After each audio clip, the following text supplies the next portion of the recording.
आली सुभाष जगताप, जीपा प्राथमिक शाळा धारवाडी. मी तुमच्या समोर सादर करीत आहे वेशभूषेसह सादरीकरण. नमस्कार जी, ओळखलं का मले? मी लीला, हे खंडेराव मेंबर नाही का, त्याची मी घरवाली. आता कसा आताच का नाही, आमच्या गावचा इलेक्शन झाला बाई. तर त्या दिवशी मी घरात पोळ्या करत होतो, तर आमचं मेंबर आलं. मला म्हणते कसा लीला, आता तू उभी राह. आता मला बिन काही समजले नाही. मी म्हणलं आता बसल्या माणसाला काय तरी उठवते. तर म्हणते कसा तुला इलेक्शन मध्ये उभी राह म्हणतो. सरपंचाच्या तिथं बायची शीट राखीव हाय, अव तू सरपंच होशील. मग राहिले बाई मी उभी आणि निवडून बी आली. तर नाही का त्या गावाल्यानं मी 80 वरा काढली होती. मला फार लाल पिवळीत करून टाकलं होतं. अव गुलालानं आमचा मेंबर तर लय जोशात होता बाई.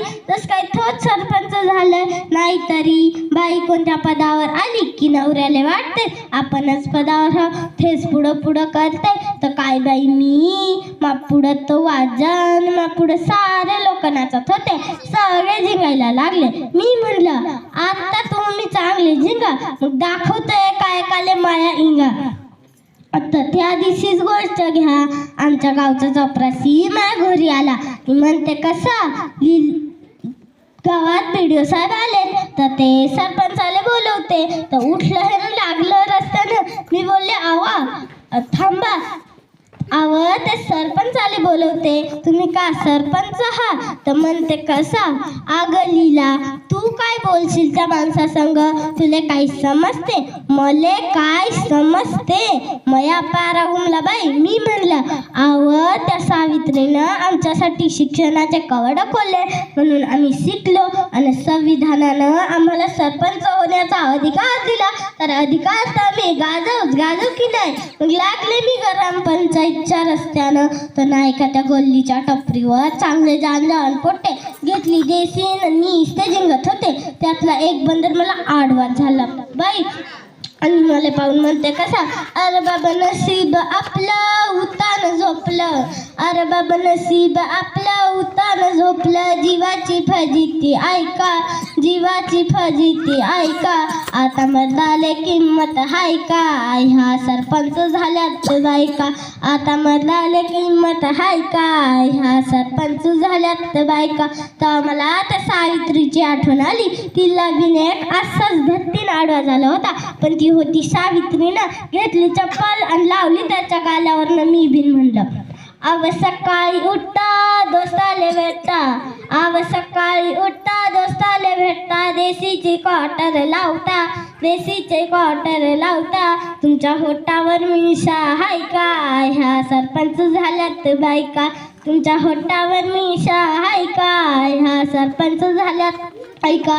तवा कुठं ते मागं लागलं रस्त्यानं.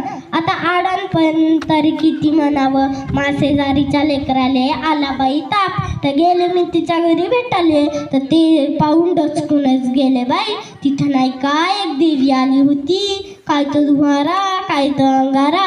तिथं एक गाणं चालू होता, माता माय माय माईच्या निंबाखाली घर, ते कावळी हाकते ढर ढर. तर ती देवी का म्हणते काय झालं या लेकराले. हाताची खाली गेला होता, तेव्हा याले पकडलं. बोल बोल तुला बोकड कापीन, बोल बोल 11 रुपयाचा नवस देईल. इकडे यायचा हा धिंगाणा सुरूच. तर लागलं ते तिकडं पेंग आले. मी म्हणलं बंद करा हा धिंगाणा. इथं डॉक्टर साहेबाला घेऊन आले. घराच्या आजूबाजूनं नुसते पाण्याचे डोबके भरून होते. त्यावर मच्छर तर का नाही रोगराई यायची. आणि त्या डॉक्टर साहेबाला पाहून ती देवी अशी पराली की तिला धावता वाट न सुधारली. तर मी का म्हणते आपल्याला आपलं गाव स्वच्छ ठेवावं लागल, म्हणजेच कोणती रोगराई येणार नाही. आणि कोरोना अजून गेला नाही, म्हणून मास्कही लावा आणि सॅनिटायझरचा वापरही करा.